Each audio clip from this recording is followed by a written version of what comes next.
গত কয়েকদিনে বন্যার পানিতে দানব আকার ধারণ করেছে বাংলাদেশের পরিস্থিতি।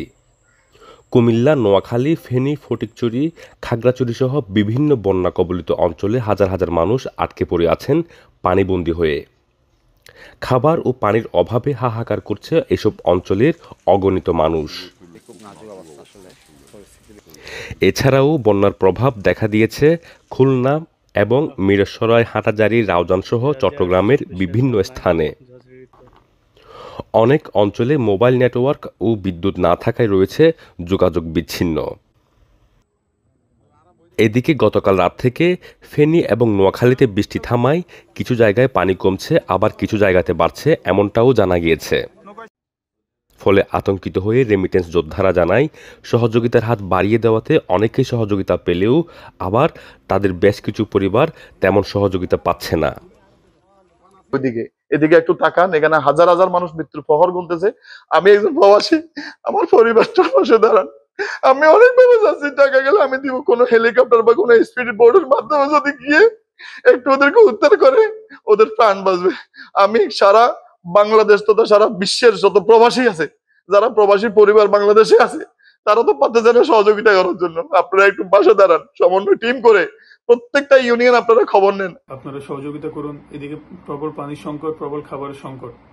ফেনীর দক্ষিণে সোনাগাজী, লেমুয়া, নবাবপুর, দলিয়া, এদিকে পরিস্থিতি খুবই ভয়াবহ। আপনারা যদি উদ্ধার কার্যক্রম না চালান, আপনারা যদি রেস্কিউ না করেন, তাহলে এদিকে অনেক ক্ষয়ক্ষতি হবে। আমি আমার ছোট ভাগ্নির কথা বলতে পারতেছি না, যে প্রতিনিয়ত আমাকে মামা মামা বলে ডাকে। আমার পরিবারের 5 সদস্য সবাই নারী, তাদের সাথে যোগাযোগ করতে পারতেছি না আজকে 3 দিন।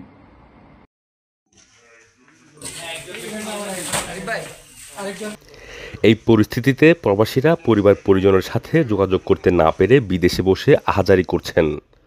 অনেকেই পরিবার পরিজনের কথা চিন্তা করে হাওমাম করে কান্না করছেন দূর প্রবাসেও। বন্যা কবলিত এসব অঞ্চলের আশ্রয়কেন্দ্রে রয়েছে পুরুষদের পাশাপাশি মহিলারা এবং শিশু। এছাড়াও রয়েছে গর্ভবতী মহিলা। এসব এলাকায় দ্রুত উদ্ধারকারী দল পাঠানোর জন্য প্রবাসীরা আকুতি জানিয়েছেন সবার কাছে। ফ্যামিলি নিয়ে গত 3-4 দিন অনেক টেনশন ছিলাম। আলহামদুলিল্লাহ আমাদের নিউজ আসছে, ভালো খবর। আমাদের ফ্যামিলিগুলো অক্ষত আছে। সাগরলিঙ্গা, পূর্বরিপুর গ্রাম, তো ওই গ্রাম পূর্বরিপুর এবং বাদানি, তো সবাই অক্ষত আছে। এখন একটা সংকট দেখা দিয়েছে, এটা হচ্ছে খাবার পানির সংকট। এই স্বেচ্ছাসেবী সংগঠন সমূহের দৃষ্টি আকর্ষণ করব, এই অঞ্চলগুলোতে মূলত প্রবাসী নির্ভর।